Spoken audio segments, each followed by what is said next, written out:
被当成玩具的废物养女，却是实力强劲的恐怖杀星。公爵并没有把新女儿的到来放在心上，却没想到第一次见面就被人狠狠地惊艳到。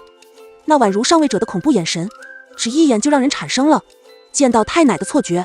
但进了贝拉图家族，就要有随时赴死的准备。于是疯子爹对着养女冷冷的警告，想要活命就尽快熟悉家族规则。瘆人的语气并没有吓退年幼的女孩，相反，她盯着男人的侧脸陷入了沉思，完美的结合了冷冽与帅气。这就是她最爱的角色赫伦。而刚刚那句台词分明是小说的第一幕。女孩看着稚嫩的小手，眉头紧皱。难道她穿成了小说中的女魔头薇欧拉？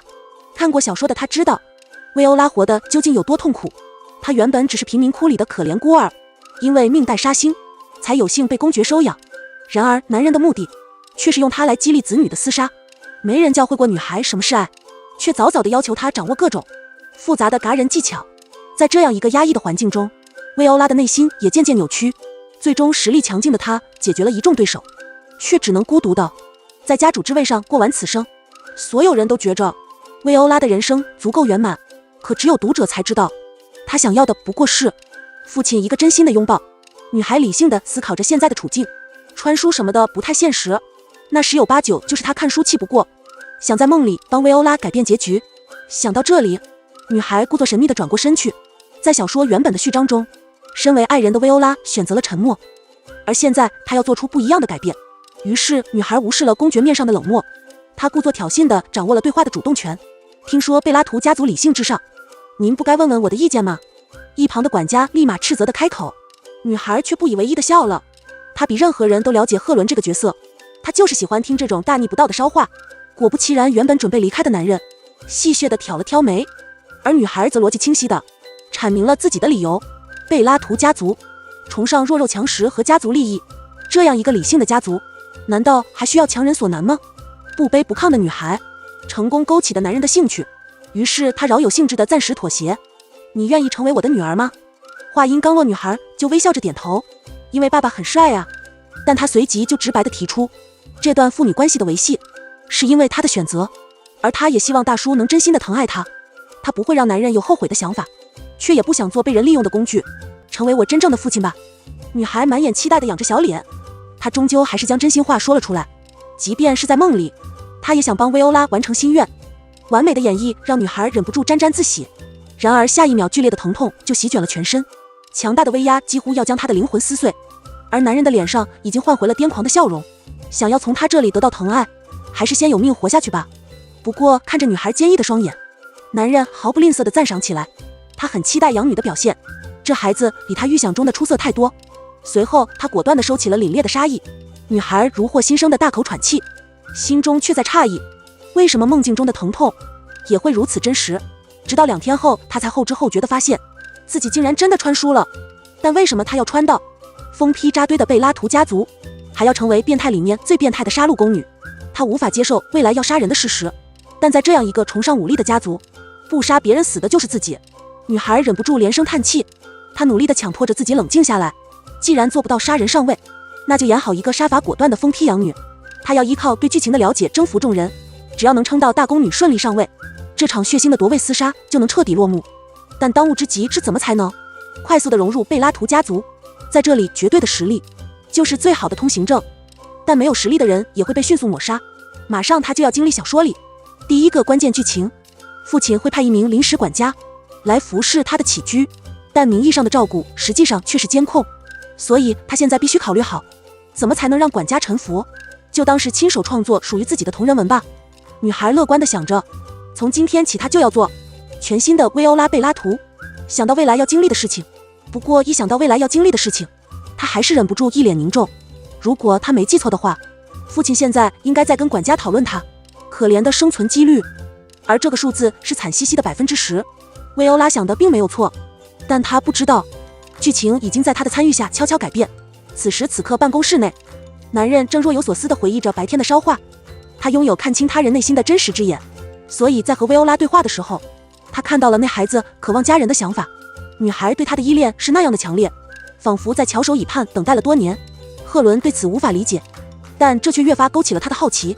更何况那孩子的实力足够惊艳，之前他的确只是想找个有趣的玩具，但现在他的想法彻底改变，薇欧拉表现出的成熟，已经远远超出了同龄人的范畴。而在生命受到威胁的时候，女孩也依旧能维持住该有的冷静，那双饱含杀意的眼神，简直太对她胃口。而且以那孩子现在的实力，最起码有40%的概率能活到最后。想到这里，男人当即把泽农分配给这个新来的养女。管家听完忍不住皱眉，那人出身名门，还剑术高超，被分配成临时管家太过屈才。但他很快就明白了公爵的意思，这是已经认可了薇欧拉的身份，所以才分给他候选人才能拥有的正式管家。不得不说，贝拉图家族效率至上，才不过10分钟，女孩的房门就被人从外敲响。薇欧拉知道关键的剧情要来了，她踮着脚给人开门，可男人还没进屋就嘲讽起女孩的过失，开门不是您该做的事情。泽农的脸上挂着礼貌的微笑，但女孩能感受到他态度里的不屑。薇欧拉当然明白，泽农这是在说他上不来台面。身为剑术大师的男人，的确有看不起他的资本，但他杀戮宫女的名号也不是白叫的。于是女孩危险地眯起眼睛，你是在教训我吗？冷厉的语气中带着怒火。在管家道歉后，依旧不依不饶地责问。他理解男人一针见血的劝谏，但让他生气的是，这人散漫的态度。下一秒，浓烈的杀气扑面而来，女孩的眸子也在一瞬间染上可怖的猩红，连身经百战的泽农都忍不住瞪大双眼。他知道这是专属于命定杀星的特征。更让人害怕的是，即便没有这双变色的眼睛，他依旧感受到了女孩强大的威力。这就意味着他的小主人已经可以对杀气收放自如。男人的眼神由不屑变为了崇拜，但薇欧拉知道这还不够。在这场赌上性命的家族竞赛中，管家更像是主人的塑造者。主人在竞争中遭到淘汰，管家也会跟着一起丧命，所以他们在选择追随者时都会极其小心。女孩现在要做的就是让泽农相信，他会是这场继承人之争最终的胜利者。于是他果断地给男人下达了第一个命令，他需要羽毛笔和红蛙毒，物品的用处简单明了，这让泽农更是对女孩无比赞赏。见面仅10分钟就开始付诸行动，这是非常出色的领导能力。但出于对薇欧拉的考验，男人还是提醒了一句红蛙毒的作用。探究的眼神几乎要将人洞穿，女孩连忙心虚地背过身去。再这样下去，她穿书的事情就要露馅了。不过对付疯批最好的办法就是比他更疯。于是女孩继续释放出冷冽的杀气，随后便冷冷地提醒管家做好自己的本分。不得不说，聪明的女孩赌对了。这一刻，管家的身心都彻底臣服。他准确地告诉女孩，取回物品需要12分钟。而薇欧拉则疯狂地祈祷这人赶紧离开。听到关门的声音响起，女孩才彻彻底底地松了口气。她刚才演的还行吧？那些杀气腾腾的烧话，她自己听了都怕。不过现在还不是掉以轻心的时候。很快12分钟就到了，而管家也准时地将物品送了过来。按照剧情的发展，明天他就要跟原主的疯子哥哥见面。那是个从小接受训练的达人机器，也是薇欧拉最头痛的竞争者之一。所以这瓶红蛙毒就是给哥哥准备的。时间一晃就到了第2天早上，而女孩也早早地在会客厅中等待。没一会儿，房门就让人不礼貌地推开。少年刚一进来就傲慢地挑衅，他让薇欧拉不要妄想成为自己的妹妹。而女孩则在沙发上满头黑线，如果不是看过小说，她都要信了。但是眼前这人就是个彻头彻尾的妹控。原著中皮尔森很早就想要个弟弟妹妹了，在得知公爵收养薇欧拉后，更是天天吵着要找妹妹。但是卑鄙的公爵夫人却一直给儿子洗脑，他把薇欧拉说成是血统肮脏的贱种，还让皮尔森主动上门挑衅。为了完成母亲的任务，少年决定去吓一吓这个新来的妹妹。然而两人却在第一次见面后大打出手。本该亲密的兄妹，最终走到了水火不容的地步。因为已经知道了未来的剧情，所以他更不可能让悲剧发生。于是女孩微笑着询问哥哥，她不是妹妹还能是谁呢？这话去一下吧。不太聪明的皮尔森问破防了。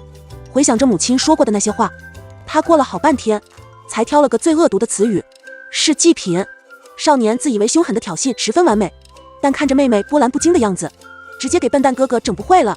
他不可置信地询问妹妹，你为什么不生气呢？就见女孩优雅地放下杯子，皮尔森的表情瞬间变成了期待。少年一副你快来揍我的兴奋模样。薇欧拉知道现在就是动手最好的机会。就见一道漆黑的残影飞速掠过，尖锐的羽毛笔直直地钉入墙壁。皮尔森只感觉眼角一痛，已经很久没人弄伤过他了。少年癫狂地抚摸着自己的伤口，内心却在叫嚣着妹妹好帅。而薇欧拉的内心同样丰富，他表面看上去又冷又飒，心里却在疯狂道歉。他只是想吓唬一下皮尔森的，没想到竟然把人弄流血了。不过这样也好，误打误撞却将毒液注入到这人体内，距离毒性发作的时间还有一会，他该想办法趁机争取哥哥的好感。可还没等他开口，少年就危险地指了指自己的眼角。女孩的身体蓦然一僵，然而下一秒哥哥就满脸兴奋地自言自语，不是夸妹妹的手法太过惊人，就是夸她炫技的方式真有品味。薇欧拉知道自己的攻略计划基本成功，可还没等她高兴，少年就比出了要抱抱的姿势。女孩的心中警铃大作，差点就中了他的美男计。在贝拉图家拥抱并不是亲密的表现，相反，这是为了更加直观的分析对手的弱点。但作为疯批家族的一员，拒绝并不是他的作风。于是女孩还是欣然的接受了哥哥的拥抱，却没想到少年就像毒蛇般死死地勒住她的脖子。薇欧拉只感觉难受到无法呼吸，但她却绝对不能求饶。现在正是拉拢皮尔森的好时机，如果错过了眼前的机会，她将会面对这人无休无止的暗杀。那不如就痛快地赌上一把。她相信自己被勒死之前，红蛙毒的药效一定会发挥作用。两人就在大厅中暗自较劲，所幸靠谱的管家及时救场。他微笑着警告少爷，公爵规定10天内不能对小姐动手，不然他不介意向家主报告。这下皮尔森只能的收手，但离开前少年挑衅地拍了拍妹妹的肩膀，嚣张的话语还未出口，下一秒就重重地倒在地上。皮尔森只感觉一群小精灵在头顶乱飞，而薇欧拉的唇角已经勾起了胜利的弧度。这场兄妹间的见面仪式赢得足够漂亮。目送着皮尔森被人抬走，女孩一扭头就见管家递上来一张写满了字的报告书，上面记载的都是要汇报给公爵的内容。看来泽农已经认可了他主人的身份，但女孩看着纸上的内容，心底忍不住咆哮，这都是什么跟什么呀？有着本能的支配欲和野心，还拥有贝拉图家族的疯狂，还有一点点的理智来压制疯狂。看着报告上花里胡哨的彩虹屁，薇欧拉恨不得找个地缝钻进去。更让她无语的是，满眼崇拜的管家已然虔诚地单膝跪地，他胸有成竹地对女孩发誓，要辅佐她成为下一任的家主。此时的薇欧拉只感觉眼前发黑，这跟她计划好的完全不一样。说好的大宫女当家主呢？难道是她一下子演过头了？但女孩还是努力挤出一个迫切的小眼神，管家看了以后立马感动得一塌糊涂，而薇欧拉却无奈地叹了口气。继承人间的斗争才刚刚拉开帷幕，拉拢哥哥的计划也还没有结束。皮尔森回去后肯定少不了母亲的一顿毒打，想到这段变态的剧情，女孩的心就忍不住难受起来。原著中的公爵夫人是个极其变态的恐怖疯子，从皮尔森小的时候就每天喂给他致命的毒药，他会用鞭打来惩罚儿子的每一个过错，特制的金条带有强烈的腐蚀性，每当皮尔森被打到皮开肉绽，母亲的手掌也会跟着鲜血淋漓，所以他就要一边忍着身体上的疼，还要一边担心妈妈的伤口。这种窒息的母爱将皮尔森培养成无情的杀戮机器。可贝拉图家有明确的规定，不能对10岁以下的孩子使用暴力，违反这一法则的成员必死无疑。但公爵夫人却不思悔改的明知故犯，于是皮尔森就亲手将相依为命的母亲送入地狱。而这恰恰是家主培养计划中最重要的一环。最终外表可爱的正太变成了内心扭曲的疯子，只能在噩梦与绝望中走向堕落。想到这里，薇欧拉决定改变哥哥的命运。于是在泽农的帮助下，女孩顺利来到了皮尔森的房间。幽暗的环境里没有一丝光亮，而无助的少年正可怜兮兮地蜷缩在地上，他茫然地重复着对母亲的道歉。看到这一幕的薇欧拉只觉得心口一颤，曾经那些虐待和伤害都是小说里的文字，而如今看到哥哥血肉模糊的后背，女孩的心也跟着紧紧地揪了起来。她很想安慰眼前的少年，但碍于贝拉图家族的身份，她也只好在一旁静静地看着。反而是皮尔森扯出了一个比哭还难看的笑容。他不疼的，但是妈妈的手一定很疼，都怪他做错了事情，他是个坏孩子。女孩已经不知道如何形容现在的心情。她走过去让哥哥背对着自己，少年还以为妹妹要趁机动手，于是他善意的提醒，如果在这里动手会有大麻烦的。然而薇欧拉却傲居的扬起下巴，她冷笑着表示自己暂时对杀人不感兴趣，反正早晚有一天他会让哥哥像狗一样匍匐在脚下。看着皮尔森一脸兴奋的表情，女孩忍不住翻了大大的白眼，这家人果然没一个正常的。随后她从怀中拿出了提前准备好的药膏，背对着的皮尔森看不到妹妹的动作，他忍不住询问是毒药还是盐酸。女孩懒得搭理他，便开始了耐心的上药。少年被疼得一个机灵，所以这是特殊的毒药吗？薇欧拉差点就被气笑了，她不知道该如何解释，就告诉皮尔森，她不想欺负精神萎靡的哥哥，所以你要快点好起来啊。女孩恶狠狠地表示那样杀掉才好玩，但她的心里却祈祷着哥哥能够身体健康。她希望书里的每个角色都能有自己的 happy ending， 却在这时看到了少年抽动的肩膀，难道是他演得太失败了？然而下一秒皮尔森就指了指自己的心头，他这里好痛，原来被爱是一种幸福的滋味，那为什么妈妈要狠心地伤害他呢？少年想着想着就笑了，但眼泪却止不住地落了下来。他询问妹妹是不是给自己下毒了，可扭过头却对上了女孩泛红的眼眶。难道你也中毒了？薇欧拉见状立马收拾好悲伤的情绪，他让哥哥仔细想一想。而直到这一刻，皮尔森还自欺欺人的替母亲找借口。女孩无语地打断了他，公爵夫人违反了贝拉图家族的禁令，而针对孩子的暴力从来都不该被纵容。他想早点让哥哥清醒过来，可少年却无奈地摇了摇头，那个人终究还是他的妈妈呀。随后他就一改刚才的颓废，转而天真地询问薇欧拉要不要一起玩个游戏。女孩意识到下一个重要的剧情点即将开始，不过她记得原著中这一段的说辞应该是一起竞赛，所以哥哥大概是有变化的吧。于是他欣然地接受了皮尔森的邀请，因为在接下来的嘎人游戏中，他将遇到小说里另一个至关重要的核心人物，3岁就杀过人的嗜血宫女，却被当成柔弱好欺负的小白花。少年一把将看起来最弱的薇欧拉掳成人质，然而下一秒就被女孩干脆利落地踩在脚下。原来就在刚刚，薇欧拉和哥哥进入了一间偏僻的山寨，他们要做的是清剿这里无恶不作的山匪。来的路上，皮尔森就提议要来一场紧张刺激的猎杀比赛。女孩忍不住翻了个大大的白眼。说实话，薇欧拉并不想跟幼稚鬼哥哥一起嘎人，但为了符合自己更疯的人设，女孩当即嚣张的开口。她冷笑着表示可以先让哥哥一程，不然等他动手哥哥就没得杀了。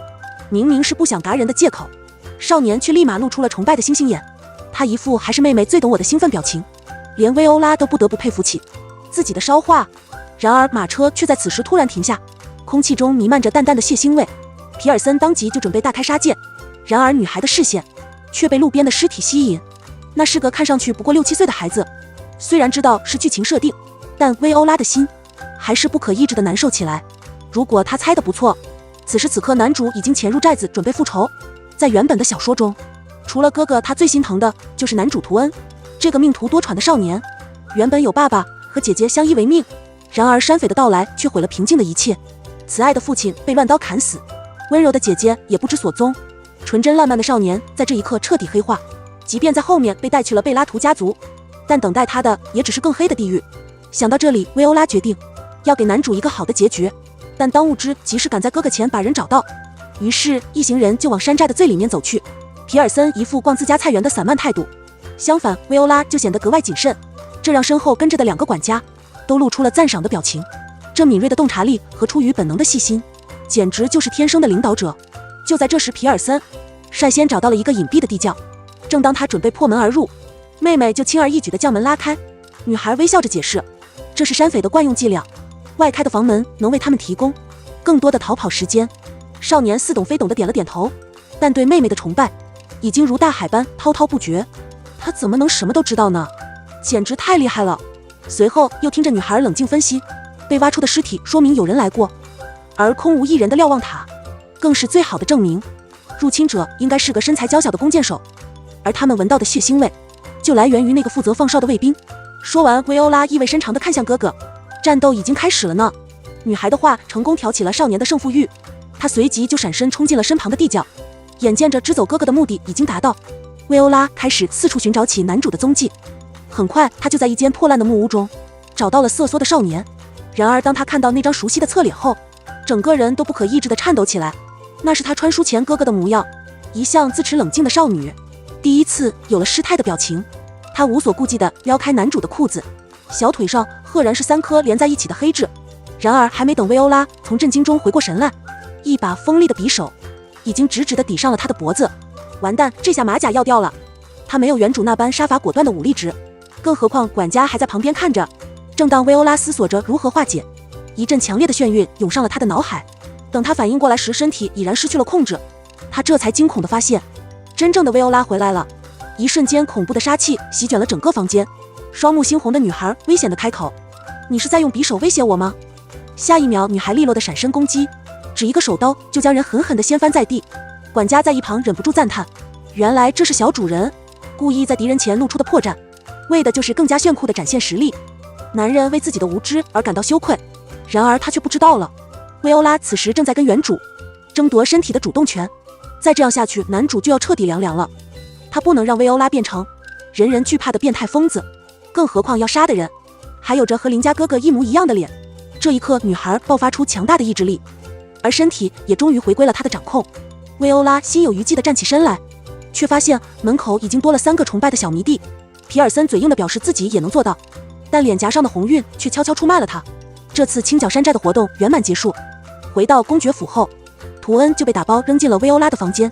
管家询问他要如何处置，女孩当即表示战利品就该漂亮地展示起来。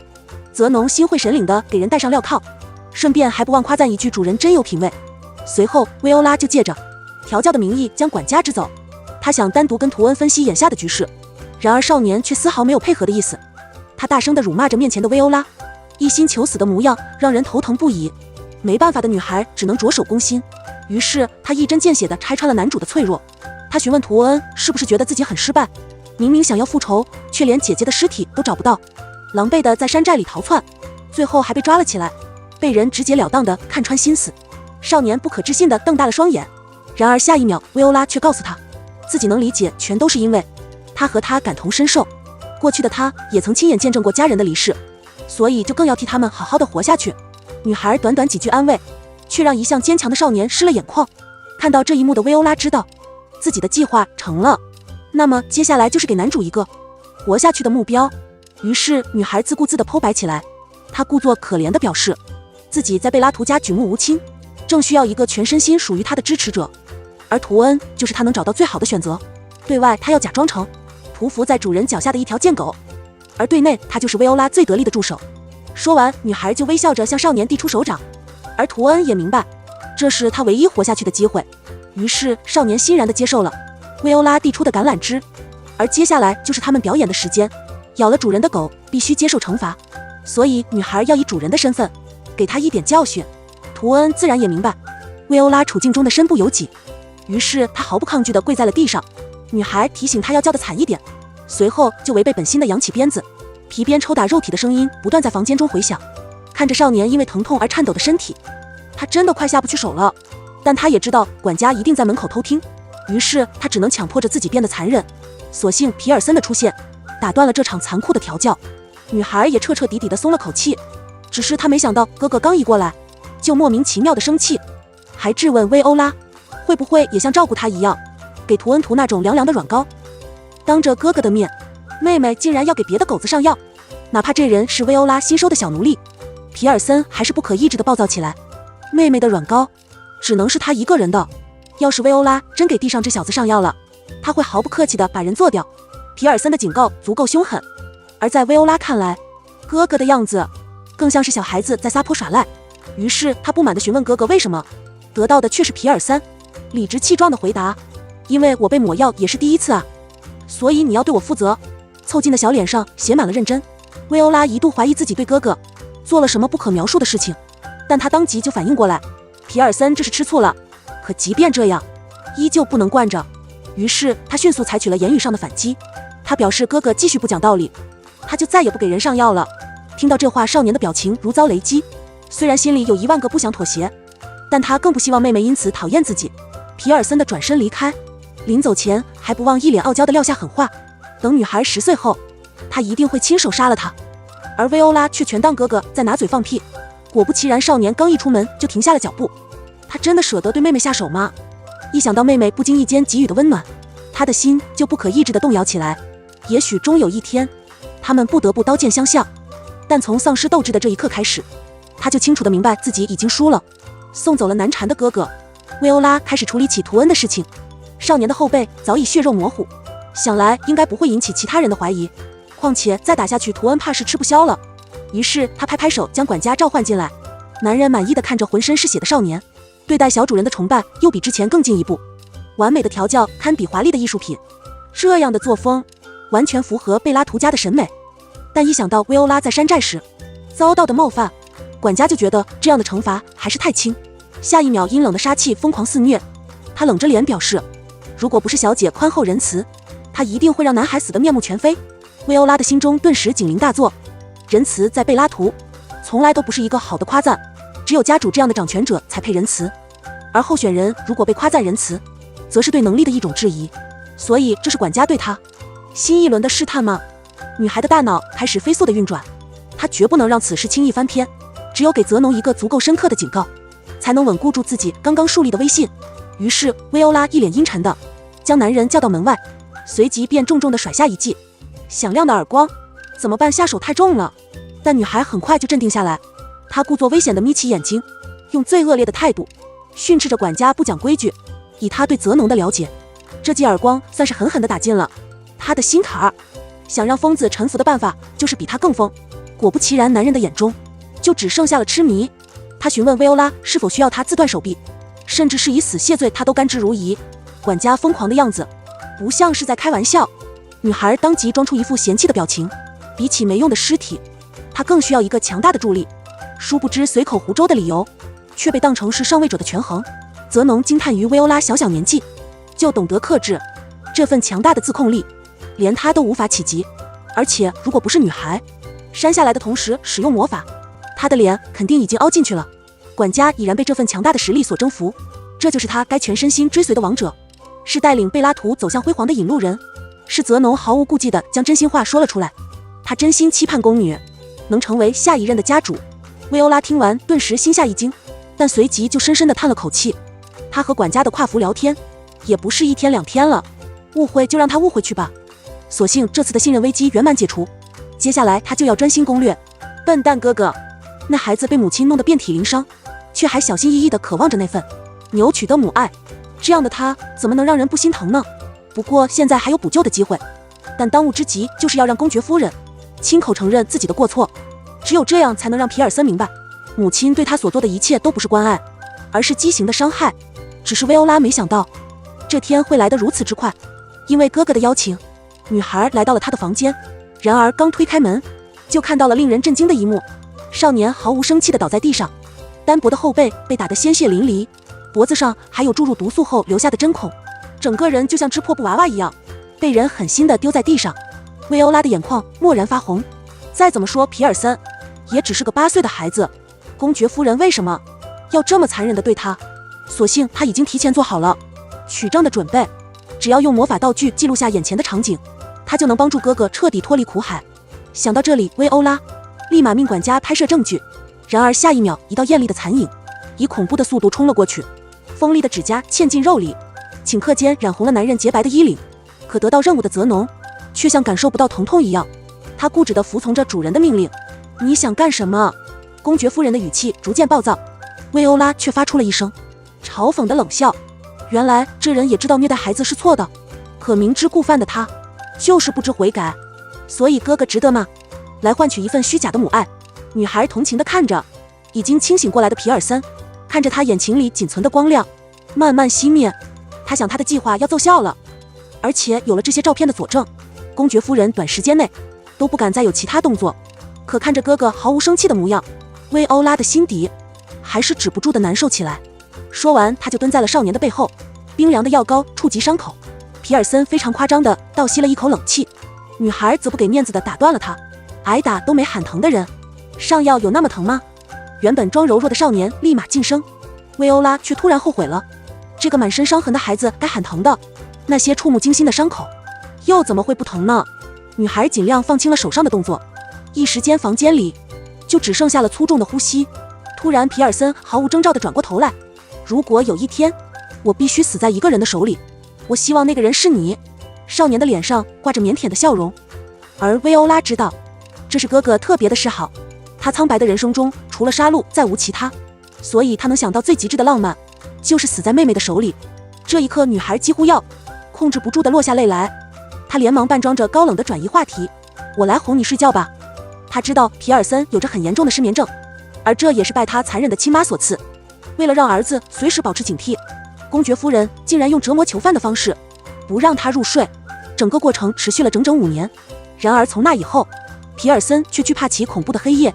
于是薇欧拉一边哼着摇篮曲，一边抚摸着哥哥的发顶。然而少年却丝毫没有入睡的迹象。两个眼睛瞪得像铜铃一样。女孩不由得有些无奈，看来只能用小说里提到的必杀技。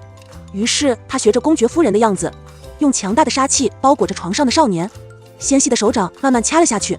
皮尔森的眼皮当即越来越沉。等哥哥彻底安稳地睡去，女孩的心也跟着放了下来。她细心地替人掖好被角，转而就起身准备回去。然而下一秒，她的小手就被人紧紧地握住。哥哥可怜兮兮地哀求她不要离开，作为妹妹，她又怎么舍得在她最脆弱的时候将人抛下？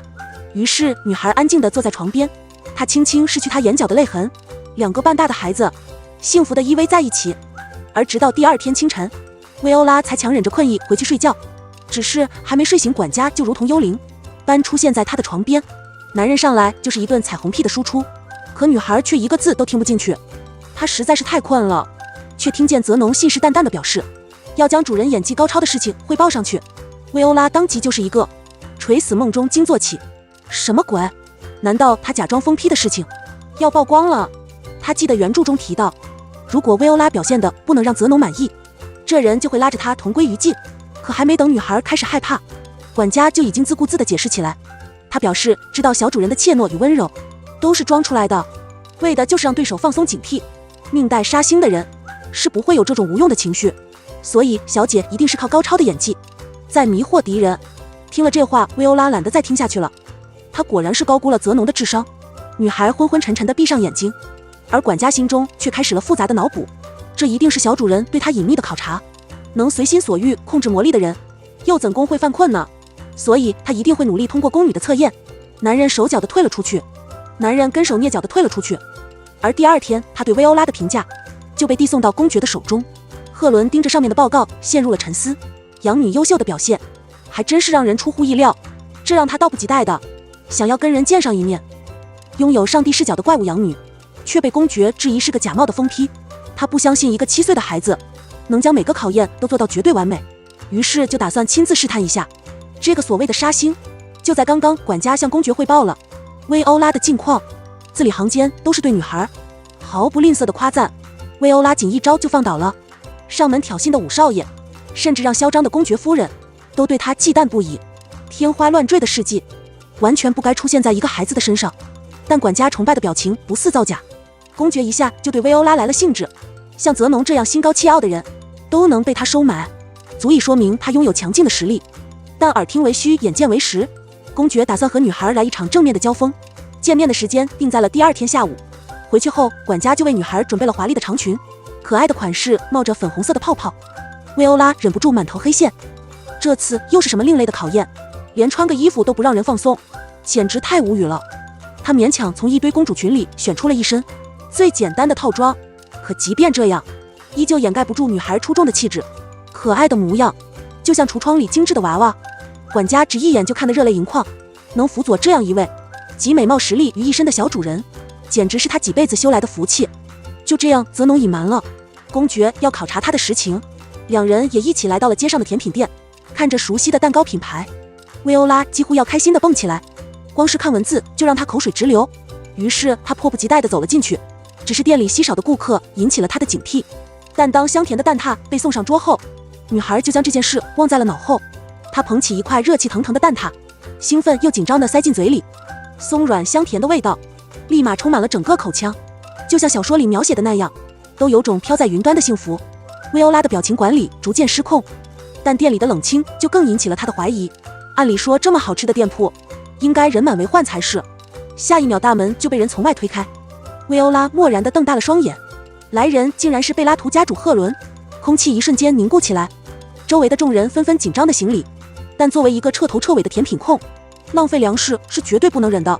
于是整个甜品店里就只剩下了女孩咔嚓咔嚓的声音，连围观的群众都忍不住为她捏了把汗。脚步声慢慢由远及近，等她反应过来时，公爵已然站在了她的面前。这下尴尬，薇欧拉狠狠瞪了一眼身旁的管家，又整这种奇奇怪怪的考验，还骗他是出来散心。但现在起身行礼已经晚了，那就只能继续假装淡定。他相信自己对本命角色的理解，赫伦更喜欢那种不按常理出牌的小孩。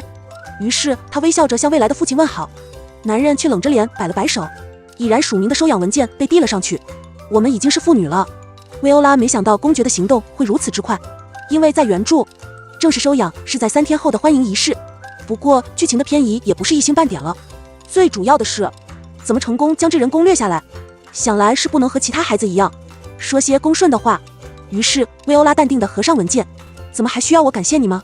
带着尖刺的回怼，成功引起了老管家的不满，而赫伦却示意他不要说话，他很喜欢养女这种有个性的态度，而薇欧拉却懒得争论下去，他的手又不自觉地伸向了蛋挞，等他反应过来后，整个人都僵住了，于是就顺带手递了一个给对面的父亲，不情不愿的小表情里带着浓浓的不舍。赫伦不由得有些疑惑，既然舍不得，为什么还要给他？薇欧拉却自然而然地表示，因为你是我爸爸呀。这一刻，男人冷峻的外表出现了松动，一股莫名的情绪涌上了心头。他鬼使神差的替女儿擦去了嘴角的碎屑，果冻一般的手感让他忍不住的多捏了几下，发现自己的行为有些不妥。赫伦连忙出口责备，在寒冬城见到他的人都必须躬身行礼，看来某人需要跟管家好好学习礼仪。而薇欧拉却恭敬地询问父亲，这是他想要的结果吗？如果是爸爸希望的，那他就会听话照做。这在原著里曾是赫伦与初恋说过的对话。在作者的设定中，痴情的公爵一直对死去的白月光念念不忘，所以薇欧拉自信自己的感情牌一定奏效。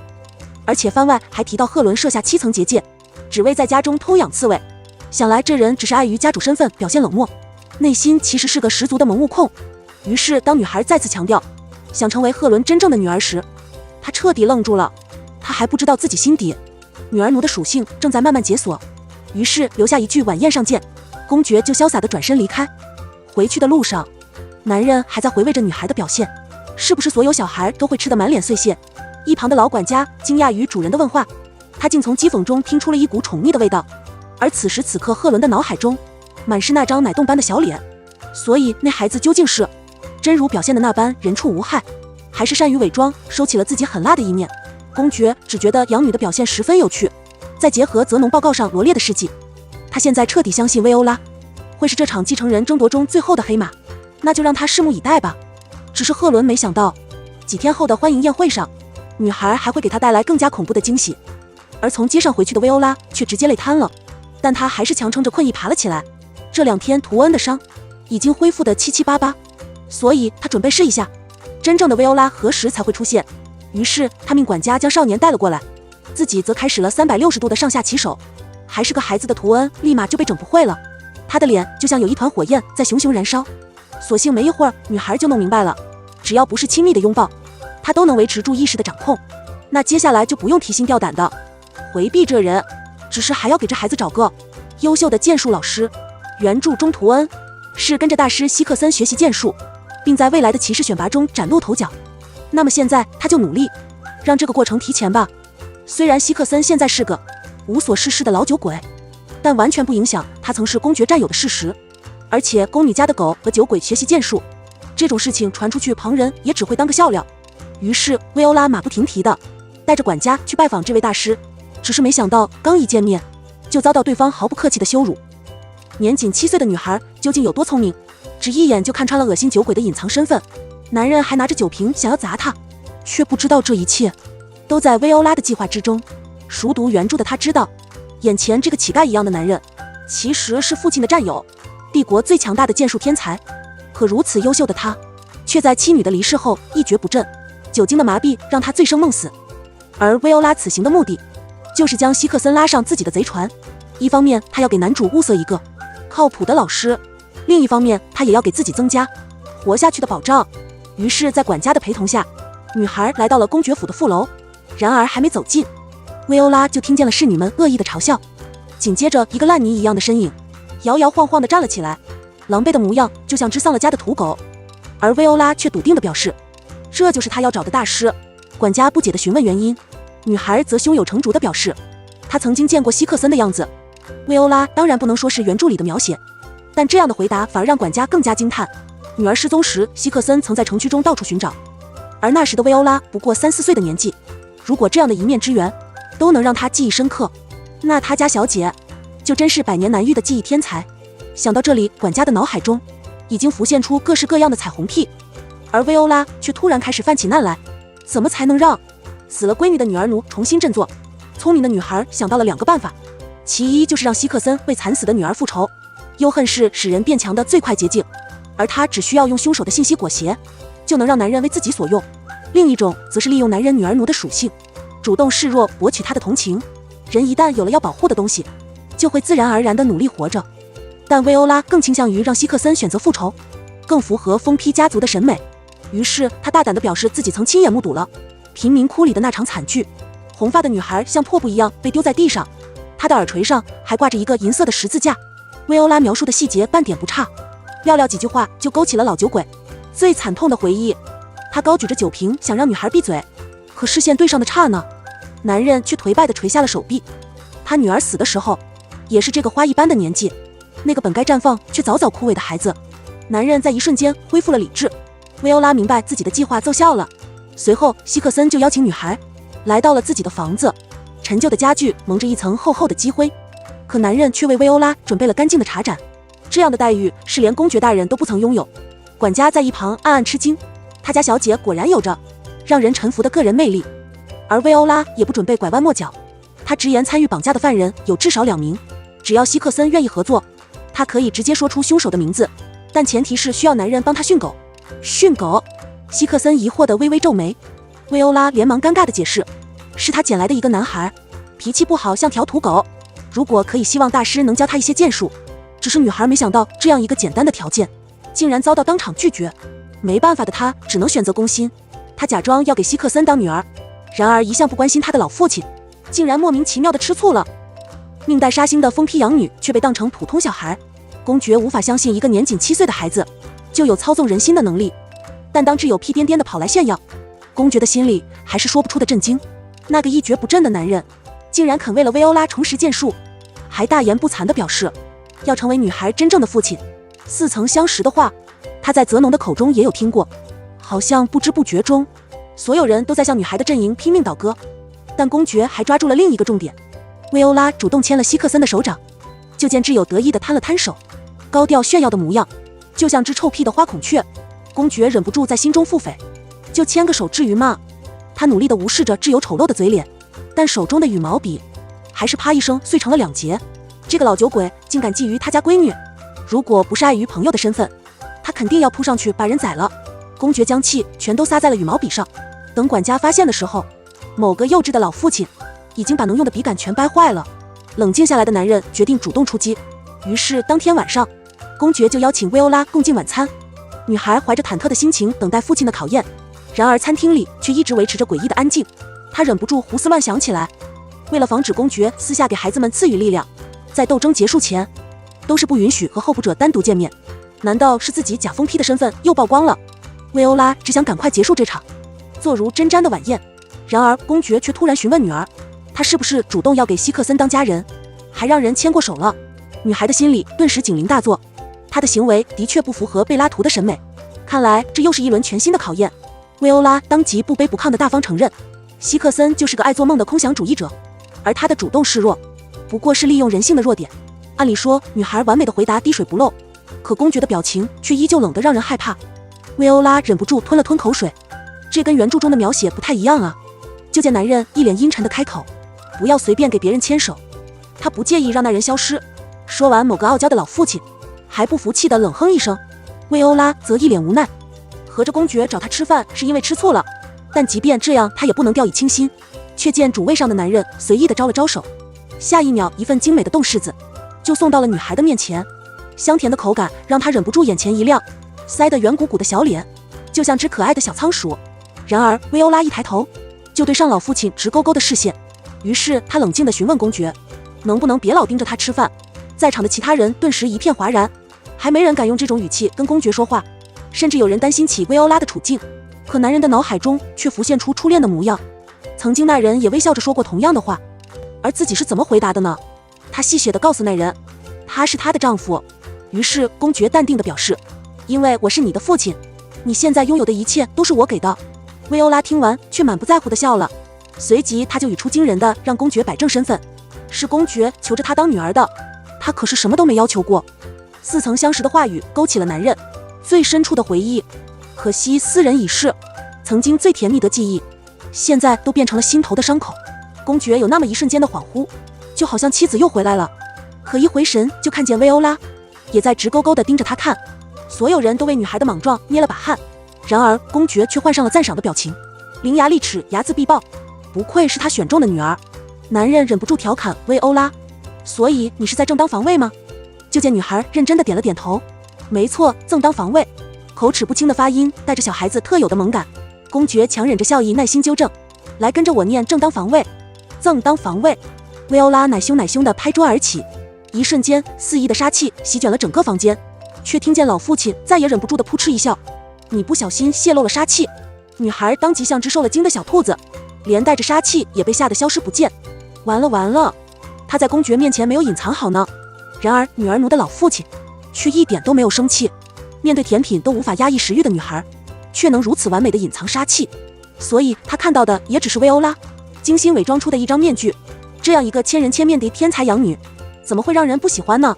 公爵还不知道自己已经在不知不觉中解锁了女儿奴的属性，然而薇欧拉身边的危险却远没有解除。穿进全员恶人的疯批家族，女孩为了活命只能跟父亲抢人，前脚刚把变态哥哥转成心腹，后脚又对公爵的男闺蜜痛下狠手。看着眼前这个花枝招展的男人，薇欧拉淡定地挑了挑眉。天才术士塞万，可惜却是个无药可救的恋爱脑。为了公爵主动加入无根门，然而掰不弯的直男老父亲却怎么都不鸟他。所幸他有着极为出众的魔法天赋，因此成了公爵的贴身心腹。薇欧拉当然想将这么强大的家伙拉上贼船，所以他就必须展现出远超公爵的人格魅力。于是女孩面无表情地向塞万问好，不卑不亢的态度反而引得男人的自嘲。您不会觉得我恶心吗？薇欧拉忍不住在心里吐槽，你这不是明知故问，倒不是因为塞方特殊的性别取向，而是他究极的恋爱脑。明明可以靠实力上位，却非要给他当小妈，难道就不知道心中无男人拔剑自然神吗？女孩毫不掩饰脸上的厌恶，你的确看上去不太正常。直白的说辞却让变态的塞万眼前一亮，他最讨厌的就是旁人虚情假意的恭维，所以即便被讨厌，男人看向薇欧拉的眼神里依旧带着欣赏。然而女孩接下来的话却让他心头一颤，你的恶心是因为勾搭有妇之夫，第一次有人不在乎他奇怪的着装，不在乎他异样的取向，而是用最客观的态度评价了他。这样卓越的眼界不该出现在一个7岁孩子的身上。他已经习惯了偏见的重伤，习惯了不怀好意的指点，被如此真诚的认可却还是头一次。男人只感觉心脏如小鹿般砰砰乱跳，这种感觉只有公爵曾给过他。于是塞万深情款款地向薇欧拉发出邀请，他想成为女孩宴会上的专属化妆师。作为最优秀的人偶术士，他掌握着堪比换头邪术的化妆技巧，而他想向女孩证明自己的实力。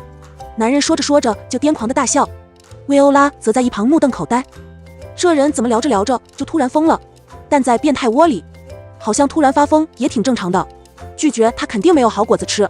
于是女孩只能忍辱负重的被迫同意。回到房间，薇欧拉来到了镜子面前，她盯着自己那张凶巴巴的小脸陷入了沉思。其实她还是挺可爱的，就是笑起来有点吓人，但有了塞万的帮助一定能让她惊艳全场。可这有什么用呢？他们又不是花瓶选美大赛，搞不好被人注意就死翘翘了。但世上没有后悔的解药，打了个寒战的薇欧拉只能见招拆招。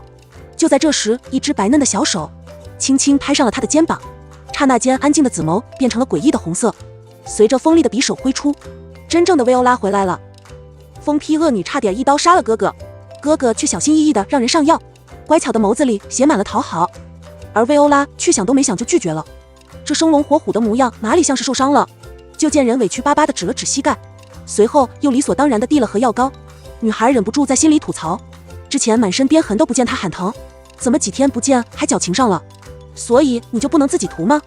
却没想到皮尔森竟然厚着脸皮地耍起赖来，管家也不会，就只有妹妹呼呼才能长好。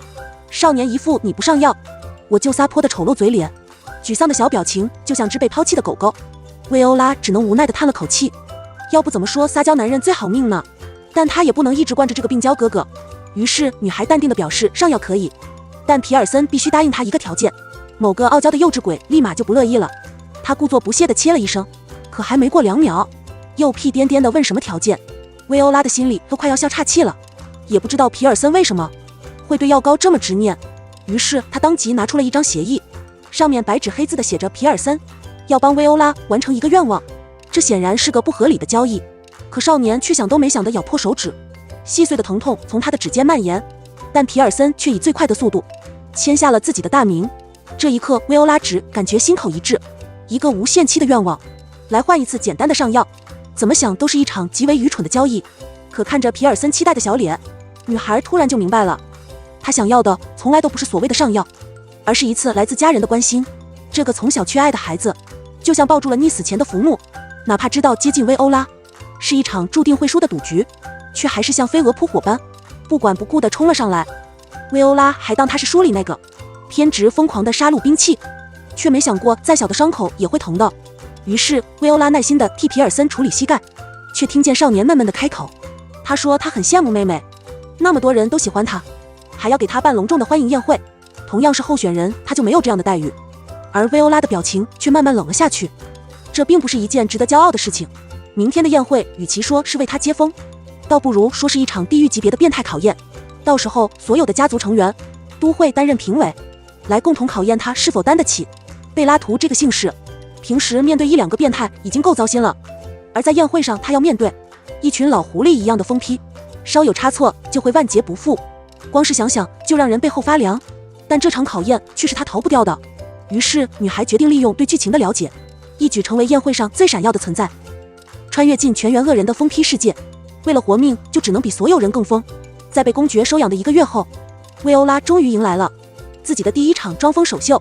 然而刚一进门，尊贵的女孩就遭到了侍从的侮辱。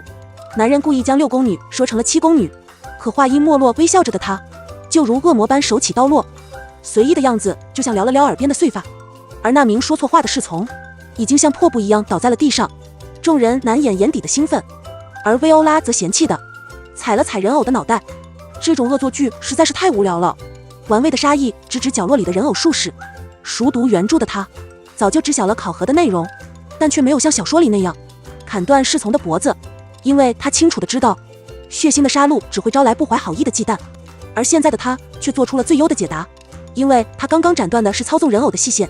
女孩戏谑地询问塞万要不要以死谢罪，而公爵却在此时突然插话，够了。他让薇欧拉尽快入座，看来这项考验他已经完美通过。于是薇欧拉优雅地提起裙摆，漂亮的眼睛里写满了挑衅。她竭尽所能地装成一个傲慢的疯批，可心里却慌得像条扑腾的咸鱼。尤其是那些看戏的目光聚集过来，女孩也只能装成没看见的努力干饭。然而就在这时，公爵夫人的视线却毫不掩饰地投了过来，不怀好意的打量，带着浓浓的嫌弃。于是聪明的薇欧拉决定先发制人，她冷笑着询问公爵夫人有什么指教。而伊莎贝拉也没有推脱，她饶有兴致地抛出了第一个问题，你为什么没有刺破侍从的心脏？女孩的眼底闪过一抹嘲弄，这也算问题吗？在场的众人皆是一惊，就见伊莎贝拉的表情逐渐阴狠，而薇欧拉却毫无惧意地沉稳应对。她不觉得自己需要去刺破一个人偶的心脏，早在进门的时候她就注意到了不该出现的塞万，那就证明宴会上一定有人偶的存在。从容不迫的回答让所有人都为之一振，公爵夫人更是恼羞成怒地咬紧下唇。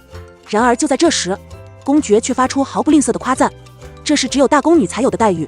众人看向薇欧拉的眼神从试探变成了戒备。随后不服气的公爵夫人又准备了第二个问题，可还没开口却被女孩先声夺人。您是想问我怎么敢亮出武器的吧？四散的杀气顿时席卷了整个房间，公爵连忙开口打断。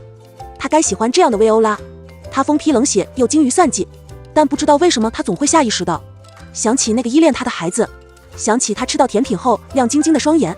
赫伦努力甩掉脑海中不对劲的情绪，转而冷冷地命令管家把准备好的礼物送上来。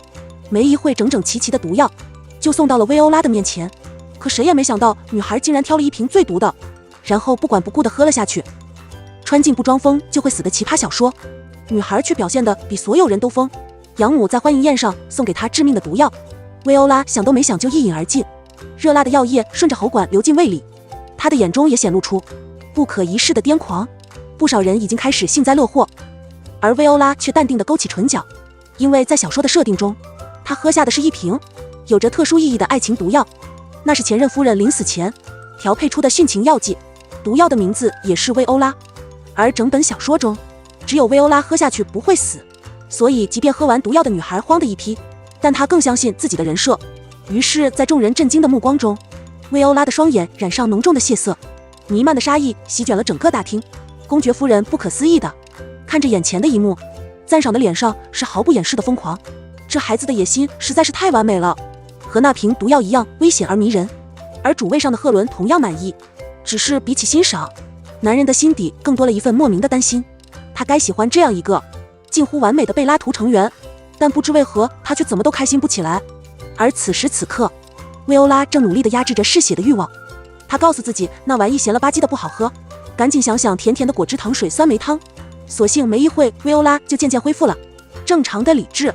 他挑衅地晃了晃手中的空瓶，戏谑的微笑像是宣告着自己的胜利。直到这一刻，众人才彻底意识到，这个新来养女是个不好招惹的狠角色。随着薇欧拉的正式落座，这场心怀鬼胎的晚宴才终于开始。一时间，大厅里只剩下刀叉触碰的声音，诡异的安静让女孩忍不住胡思乱想。她今天的表现应该是合格了吧？至少短时间内不会有人来找她麻烦。然而就在这时，一道赤裸裸的目光却打断了她的思绪。薇欧拉警觉地抬头，就注意到了角落里的四宫女。视线对上的刹那，赫拉腼腆地错开视线，但绯红的小脸却悄悄出卖了她。姐姐这个样子还真可爱呢，只可惜她是个天生的瘸子。不过这点残疾都被她绝佳的头脑完美弥补，而在未来的某天，她还会成为富可敌国的商团大佬，所以她才不要像小说里那样跟姐姐作对，她要做富婆姐姐最好的小跟班。想到这里，薇欧拉回应了一个友善的笑容，心中默念着姐姐爱爱我，我要报复。终于等到了晚宴结束，薇欧拉几乎是瘫倒在枕头上的，却没想到作为管家的泽农却悄悄闯入了她的房间。为了活命，女孩喝下了一整瓶致命的毒药，所有人都以为她必死无疑。然而薇欧拉不仅没死，还惊艳了所有人。她用强悍的实力证明，她的忍让只是不愿意亲自动手，但如果招惹她的话，下场一定比死还惨。这下没人再敢挑衅这个不要命的女孩。薇欧拉也十分满意这样的结果，她已经受够了每天装疯的狗血生活，终于可以过上几天没人打扰的正常日子。于是回到房间的女孩决定放飞自我，她小腿一蹬钻进被窝，临睡前还不忘要上一杯凉凉的草莓汽水。管家当即让小主人安心睡觉，他保证薇欧拉一睡醒就能喝上浮着雪花的冰镇饮料。然而累极了的女孩一睡就是整整4个小时，这段时间泽农就安安静静的在一旁等着。他一边用魔法控制着汽水的温度，一边温柔地替小主人扯好掀开的被角。终于睡饱了的薇欧拉满血复活，可一抬头却对上管家深情的目光。干嘛大半夜的用这种眼神看他？女孩的心底不由得一阵发毛。再联想到泽农一直没变的姿势，薇欧拉惊恐地瞪大了双眼。这家伙不会就这么跪着等他睡醒吧？难道这又是另一种新型的考验？警觉的女孩立马打起了12分的精神，就听见泽农关切地询问她：“你以后能不能别受伤了？”温柔的叮嘱却让薇欧拉心中警铃大作。这样的烧话不该出自一个没有感情的杀戮机器，所以极大的可能是他的出现改变了小说中原有的设定。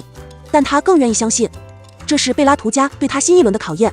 于是女孩立马板起一张严肃的小脸，她一本正经地训斥管家不要再胡言乱语，他是贝拉图家正式的一员，牺牲和流血都是在所难免。但泽农却依旧不依不饶，他询问女孩能不能给他下达一条专属的命令，他想用生命来保护小主人的周全。听到这话，薇欧拉又忍不住胡思乱想，这家伙的演技真是越发的逼真。不过他才不会被这么简单的考验欺骗。于是女孩淡定的回应，他是泽农的主人，他的人理应由他来守护，霸气的烧话他自己都怕。但薇欧拉怎么也没想到，某人竟然会为了他一句话跑去辞职。于是第二天一大早，泽农就兴致勃勃地去找公爵府的大管家。他已经计划好了，离职以后就只做小主人一个人的狗狗。只是他没想到离职的违约金竟然高达恐怖的500亿元，赔不出离谱的天价。泽农只好不情不愿地继续干活，但薇欧拉却对这样的结果极其满意。这家伙就像游戏里氪10个648才能抽到的顶级 SSR， 说什么他也不能将人放走，你就安心留在我身边吧。听到小主人发自内心的挽留，泽农也微笑着答道遵命。就这样主仆二人又恢复到了先前的默契。不过腹黑的某人告起状来更加不心慈手软，就像现在，他从小本本上翻出一大段密密麻麻的小报告，内容全都是针对薇欧拉的另一条小狗，那个被丢去给希克森当徒弟的黑发少年。女孩拥有人见人爱的超强魅力，能让谁都不服的男主刚见面就给她当狗。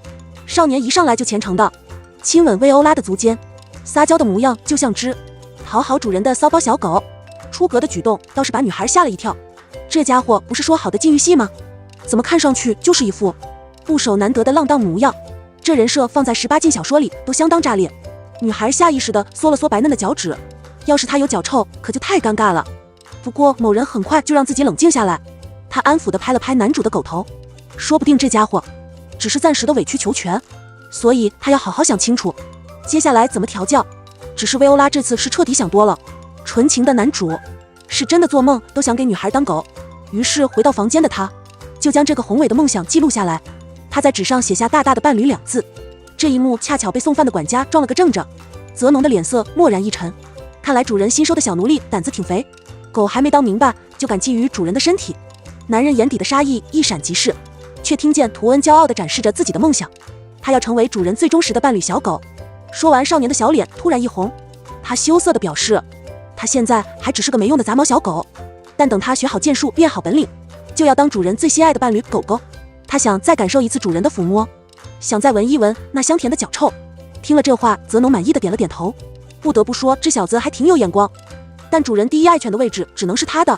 接下来的日子，男主就乖乖的跟希克森学习剑术，但与其说是学习，不如说是单方面的扛揍。某个老酒鬼总能把图恩揍得死去活来，而嫉妒心爆表的管家也常常跑来告2人的黑状。他一方面吐槽希克森的训练不够人道，另一方面又暗讽男主的小身板太过柔弱。然而薇欧拉却毫不在意地摇了摇头，他不觉得希克森会不靠谱地把人训死。看到小主人如此信任那个邋遢的老酒鬼，泽农毫不意外地吃醋了。他酸溜溜地询问薇欧拉要不要去训练场看看。